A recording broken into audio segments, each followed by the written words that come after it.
So this week I decided everyone's gotta teach me how to drive a manual video, and I didn't have a lovely lady to teach or nothing like that this week, but hopefully you guys will like my face, you know, hopefully. If not, that's okay. I'm gonna give you guys the nitty-gritty on how to drive a manual. And this is for you millennials that need to teach your kids how to drive a manual, because we don't want manuals to die. 10 years from now, 20 years from now, we still need people driving them. I'm still gonna be driving them, so let's get into it. The most important thing before we even start driving is to familiarize yourself with what a manual transmission has to offer. So here you've got your shift lever. So you've got this is how you actually manually select what gear you're in. And then under here, you've got 3 pedals. This is gonna be your accelerator, this is gonna be your brake, and this weirdo right here is gonna be your clutch. So it's gonna come in clutch in a lot of situations when you need a clutch to shift gears and stuff like that. So this is gonna be your new best friend. Get used to it, and your left leg's gonna do a lot of work. So essentially what you're gonna be doing is gas, brake, clutch. And the clutch, when it's in this position, it allows you to shift gears, and then as you come up, it engages. So it allows you to engage that gear, and you can actually give the car the power with the accelerator. In a nutshell, the clutch is your middleman. So you give the gas, and then you decide to tell this guy how much power to apply, and you just work these two back and forth. So I'll start with the feet. We'll talk about that first. So what you do is first thing you do is you're gonna wanna put the car in gear. That's gonna be put the clutch in, and then you're gonna go ahead and work the shifter. And then once you do that, you're gonna go ahead and slowly ease out of it, and then you'll feel the car start to creep. So go back in, the car should coast, and then you should be able to give the car just a little bit of power as you get to here. This point right here, when the clutch starts to engage, is gonna be called your friction point. So I'm gonna do my best to try and record everything and show you guys a little bit of all that's happening, let you see the magic, let you see the mojo behind driving a manual. So first thing is normally you're gonna go ahead and you're gonna release this parking brake. So you push that button in, pull up a little bit, and then let that sit down. And now your car is gonna roll. It's gonna do whatever it wants. So you gotta be aware of that. Put this back up when you're not, and then make sure you're in neutral and you're good to go. I love testing for neutral because all you do is you slap this thing and it should move freely. It means that you're not in any gear, there's no pressure, there's nothing, so this guy moves freely. But if you slap it more than twice, that means you're playing with it. So in order to start a manual, what you're gonna wanna do is the first thing, just make sure your parking brake is up, and that means it's engaged, and then make sure you're neutral. I always start in neutral. Some people will argue that you start in first or keep it there just in case the car rolls, it'll stall and stop, you know, all sorts of different things. But as you'll learn is everyone has their own style. So what you're gonna do is you're gonna go ahead and put in the clutch, which means you're disengaging it. So right now you're in neutral no matter what you do. So you're gonna keep your legs there, you're gonna come over here, and you're gonna go ahead and insert your key. Then all you do is just make sure that you keep one foot on the brake here, just in case the car decides to lurch or anything like that, and then you can go ahead and crank it over. All right, so now the car is on, but as you'll see is I can take my foot off this brake, I can take my foot off the clutch, and nothing's gonna happen. The car is not gonna go anywhere, it's not gonna do anything. And the reason, because this is in neutral. So neutral means nothing happens, as long as your emergency brake's on. If your parking brake's on, that means you're good. So a little exercise I like to do to start off with is I like to just go ahead and take this and I'll put it in first gear. And then what I'll do whenever I'm teaching anyone is I like to go ahead and just have them get used to that friction point. So what you'll do is you take your foot off that, and as you'll see, the car will start to crawl forward just a little bit. And then you might be able to see the RPMs will start to go up a hair, and they'll start to drop, and then they'll go up, and then they'll drop. It means that the car wants more gas. It wants you to hit that accelerator because it's ready to start moving. So as soon as you put the clutch back in, you'll see that the car comes back to neutral, and it just rolls. It doesn't go anywhere, it doesn't do anything. So you'll know what you got going on because of what the car is doing. All right, so once you got used to the friction point, the next thing you're gonna do is I like to go ahead and just keep the clutch in and get used to figuring out where these gears are. This one's a 5-speed, and then reverse is gonna be back and all the way to the right. So I like to familiarize myself with that so that when I start driving, I know exactly what this feels like and where I should be. In some cars, you have to pull up on the reverse and it's right above, it's to the left of first and up. And then some cars, you got 6 gears and then it's behind 6th. So you got to get used to whatever car you're driving. All right, so once you get that going, you're gonna go ahead and ease off of the clutch, you're gonna start to give it a little bit of gas. And so these two things go hand in hand. So once you left off one, you give the other one more. So that's what you're gonna do. And then you should start rolling. And here we are, we're just moving and moving and moving. So once you're in first, that's the hardest gear. That's literally the hardest thing about driving a manual is first gear. So now that we're good, our foot's off the clutch, and as you can see, I'm not riding the clutch, nothing like that. So all you do is leave the shifter alone, keep your hands off of it, and then you can control it with the gas. And what you want to do with a manual is you're trying to figure out when is the sweet spot to shift, and it all depends on you. You can shift for fuel efficiency, which means as soon as you hit 2,000 RPM, you can shift. Or if you want to really like get on it and just give it some gas and impress the ladies, you can get this sucker all the way up to 6,000 RPM. You can do whatever you need to do. So that's the good thing with driving a manual. So once more, what we're gonna do is keep this in first gear. We're gonna roll forward, give it a little gas, foot off the clutch, and then we're rolling, okay, we're giving it gas. All right, and if you listen to it, the engine starts to get louder, and that's when you know you have to shift. So what you do for shifting is you put the clutch in, and then once your clutch is in, you go ahead and you put it in second gear, and then same thing, ease off the clutch, hit the gas.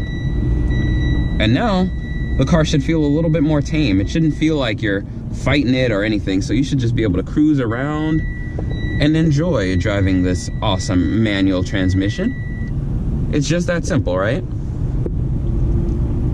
And then you can find the gears that work for you. So you'll start to be like, oh man, second gear feels better on this on-ramp, or third gear feels better. You got to feel what works for you and the car, because the car will tell you. You know, that's the whole being connected to a manual transmission car, is that it's telling you what it wants, and then you decide if that's okay. In an automatic, it pretty much just does whatever it wants, and you just suggest. But with dual clutches and everything and paddle shifters, at least we're getting away from that, and we're kind of doing the best of both worlds.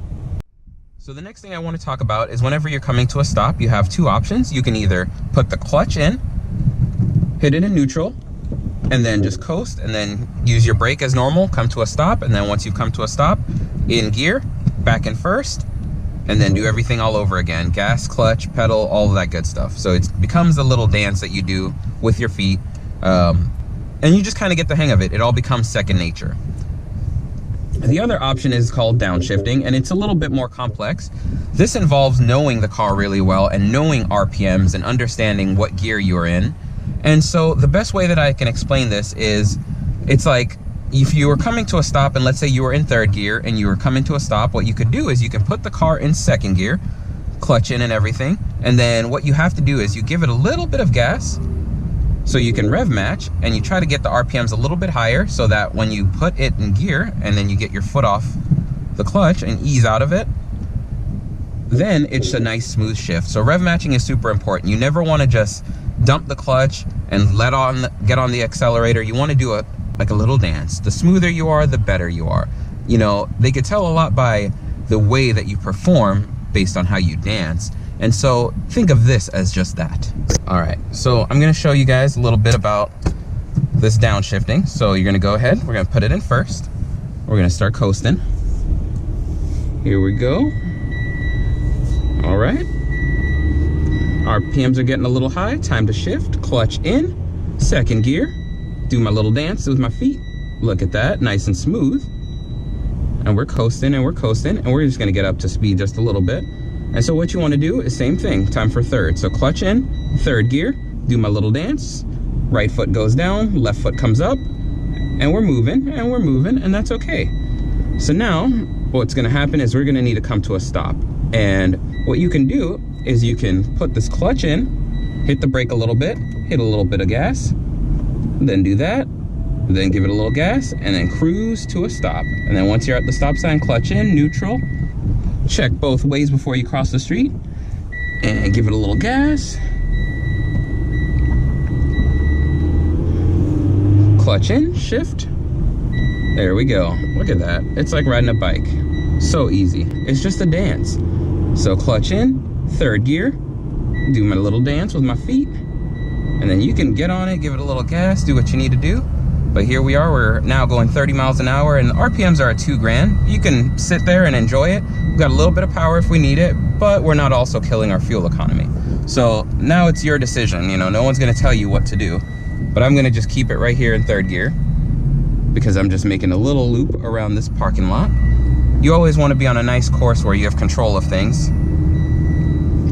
All right, so now I'm going up to about 35, 40, so now I'm gonna shift, hit 4th gear, ease out of that, and the more speed you have, the easier it is to shift, because again, the RPMs are what makes shifting smoother. And then of course your clutch.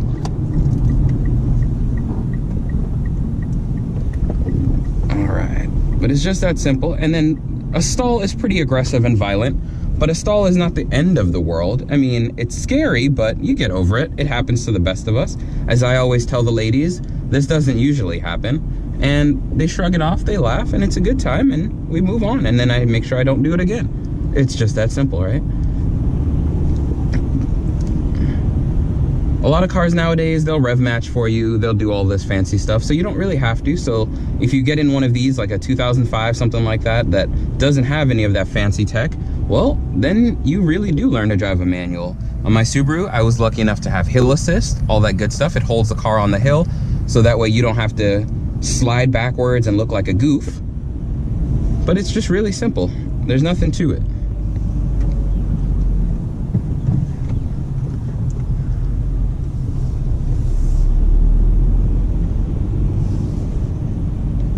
And a lot of people, they freak out whenever they feel the car start to stutter a little bit. Like as you'll see right now in a little bit, you'll feel the car and it starts to stutter. And you're giving it gas, and so all you got to do is give it more gas. That's what that means. It just means the car wants more gas. You're not giving it enough. So you guys know how to do that in an automatic. Give it more gas. Just that simple.